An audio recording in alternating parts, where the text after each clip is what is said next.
Radhe Radhe friends, आप सभी का स्वागत है आज की वीडियो में। आज मैं आप सबके लिए लेकर आई हूँ अहोई अष्टमी व्रत की कथा। अहोई अष्टमी व्रत कार्तिक शुक्ल पक्ष की अष्टमी तिथि को किया जाता है, तो इस बार 24 अक्टूबर 2024 को यह व्रत पड़ रहा है। सभी महिलाएं ये व्रत अपने बच्चों के लिए करती हैं कि अहोई माता उनके बच्चों की सुरक्षा करें और उनको जीवन में खूब तरक्की दें। इसी भावना से ये व्रत किया जाता है। तो आइए हम शुरू करते हैं अहोई अष्टमी की कथा। और व्रत की कथा सुने बिना यह व्रत अधूरा है। एक बार एक साहूकार था, उसके 7 बेटे और 7 बहुएं और एक बेटी भी थी। दिवाली का समय आया तो सभी लोग मिट्टी लेने के लिए खादान में चली गईं। 7 बहुएं और बेटी मिट्टी लेने के लिए खादान तो पहुंची, तो बहुएं तो सारी अपने अपने कामों में लग गई। एक बहू केरी तोड़ने चली गई, एक बहू कचरी तोड़ने चली गई, एक बहू साग लेने चली गई और एक बहू बेर लेने चली गई। तो इसी तरह से 7 बहुएं अलग अलग कामों में लग गईं। अब बेटी ने सोचा कि मेरी सारी भाभियां तो अपने अपने कामों में लग गई हैं, मिट्टी कौन खोदेगा। तो उसने सोचा चलो आज मिट्टी मैं ही खोद लेती हूँ। तो उसने कुदाल उठाई और मिट्टी खोदने लगी। उसी मिट्टी के खदान में स्याऊ माता ने बच्चे दिए थे। साहूकार की बेटी को ये बात पता नहीं थी। जब उसने मिट्टी खोदनी शुरू करी तो एक एक करके स्याऊ माता के 7 बच्चे मर गए। जैसे ही स्याऊ माता ने देखा, वो रोती चिल्लाती हुई वहाँ पर आई। उसने साहूकार की बेटी से कहा, तूने मेरे बच्चे मारे हैं, मैं तेरी कोख बांधूंगी। साहूकार की बेटी रोने लगी और जब वो रोने लगी तो उसकी सारी भाभियां जो इधर उधर थी सब वहां उसके पास आ गई कि हमारी ननद को क्या हुआ। तभी साहूकार की बेटी ने अपनी भाभियों से कहा कि भाभी, कोई मेरे बदले अपनी कोख बंधवा लो। उसकी सारी भाभियों ने मना कर दिया। उन्होंने कहा कि नहीं, हम अपनी कोख नहीं बंधवाएंगे। लेकिन साहूकार की जो सबसे छोटी बहू थी, उसने सोचा कि सबने तो मना कर दिया और अगर मैं भी मना कर दूंगी तो सासू माँ नाराज हो जाएंगी और वो मुझे घर में भी घुसने नहीं देंगी। तब उसने डरते डरते हाँ कह दिया और जैसे ही उसने हाँ कहा, उसके घर में उसके बच्चे जो खेल रहा था वो वहीं खेलते खेलते ख़त्म हो गया। जो झूला झूल रहा था वो झूला झूलते झूलते ख़त्म हो गया। जो बच्चे सोए थे वो सोते सोते ही ख़त्म हो गए। और जब घर में ऐसा सब कुछ साहूकारनी ने ये सब देखा तो वह बहुत गुस्सा हुई। जैसे ही सारी बहुएं और बेटी घर आईं तो उसने छोटी बहू को डांट कर अपने घर से निकाल दिया। अब वह बेचारी गांव के बाहर एक झोपड़ी बनाकर रहने लगी। वहाँ पर एक गाय बंधी रहती थी। वह उस गाय की सेवा करने लगी। वह उस गाय के लिए चारा लाती, चारे पानी की व्यवस्था करती, उसके नीचे झाड़ू लगाती, साफ सफाई का ध्यान रखती थी। धीरे धीरे इसको 1 साल हो गया और वह सच्चे मन से उस गाय की सेवा करती रही। एक दिन गाय ने सोचा कि ये साहूकार की बहू मेरी बहुत सेवा करती है, मुझे इसको कुछ देना चाहिए। तब उसने साहूकार की बहू से पूछा कि तूने मेरी बहुत सेवा करी है, मांग, तुझे क्या चाहिए। तो साहूकार के बेटे की बहू बोली कि मैं क्या मांगूं, तुम वचन दो तो मैं मांगूं।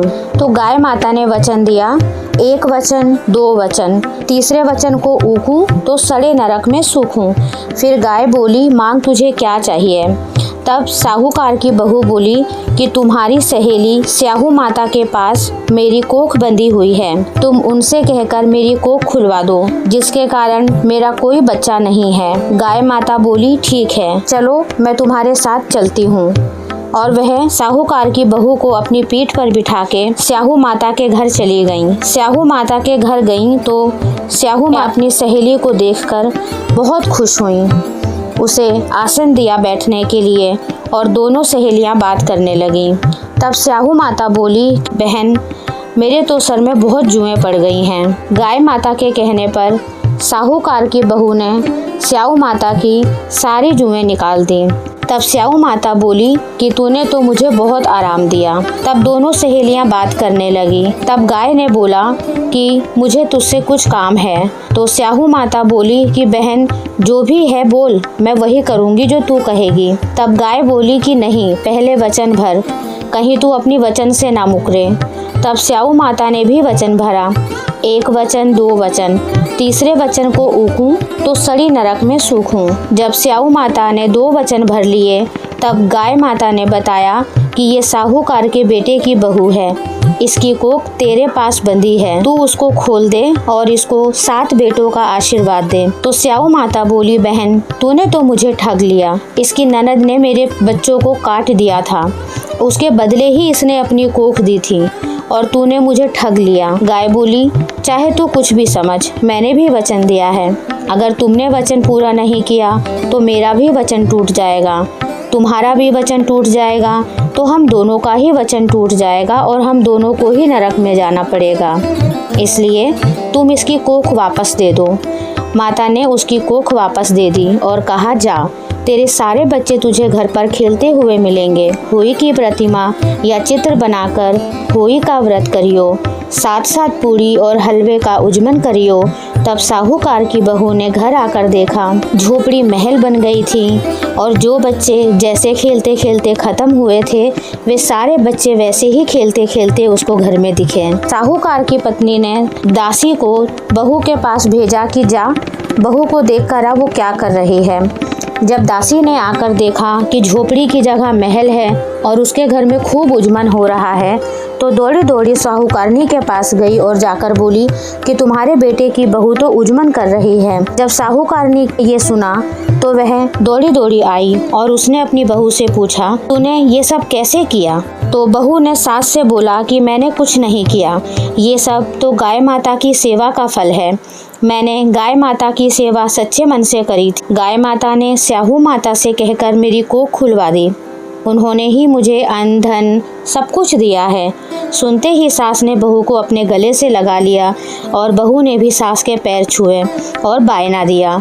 सारे घर में हंसी खुशी का माहौल हो गया। हे स्याहू माता, जैसे तुमने साहूकार की बहू को पहले किया था वैसा किसी को मत करना, लेकिन जैसा बाद में तुमने उसकी कोख खोली वैसा ही सबको देना। साहूकार की बहू पर जैसी कृपा करी वैसे ही सारी महिलाओं पे करना, कहते सुनते हुंकारा भरते सब पर करना। इसके साथ ही सुनेंगे हम गणेश महाराज जी की कथा। एक बुढ़िया माई थी, मिट्टी के गणेश जी की पूजा करती थी। रोज मिट्टी के गणेश जी बनाती थी, रोज उसकी मूर्ति गल जाती थी। एक सेठ जी का मकान बन रहा था तो वह मिस्त्री से बोली कि मेरे गणेश जी बना दो। तो मिस्त्री बोला कि माई, जितनी देर में मैं तेरे गणेश जी बनाऊंगा उतनी देर में मैं अपनी एक दीवार उठा लूंगा। तो माई ने बोला कि राम करे कि तेरी दीवार टेढ़ी हो जाए। अब उसकी दीवार टेढ़ी हो गई, वो दीवार बनाए जाए और वो दीवार टेढ़ी हो जाए, वो फिर उसको गिरा दे, वो फिर से दीवार बनाए, वो फिर से टेढ़ी हो जाए। इस तरह से दीवार चुनते गिराते सुबह से शाम हो गई। शाम को सेठ जी आए तो उन्होंने मिस्त्री से कहा कि आज तुमने क्या किया? तो मिस्त्री बोला कि एक बुढ़िया माई आई थी, वो कह रही थी कि मेरा गणेश जी बना दो, हमने नहीं बनाया, उसने कहा राम करे तुम्हारी दीवार टेढ़ी हो जाए, तो तब से हम जो भी दीवार बना रहे हैं वो टेढ़ी हो जा रही है। तो सेठ जी ने कहा अच्छा ठीक है। तो सेठ जी ने बुढ़िया माई से कहा, बुढ़िया माई, मैं तेरा सोने का गणेश जी बनवा दूंगा, लेकिन तू मेरी दीवार तो सीधी कर। तब सेठ ने बुढ़िया माई के लिए सोने का गणेश जी बनवा के दिया।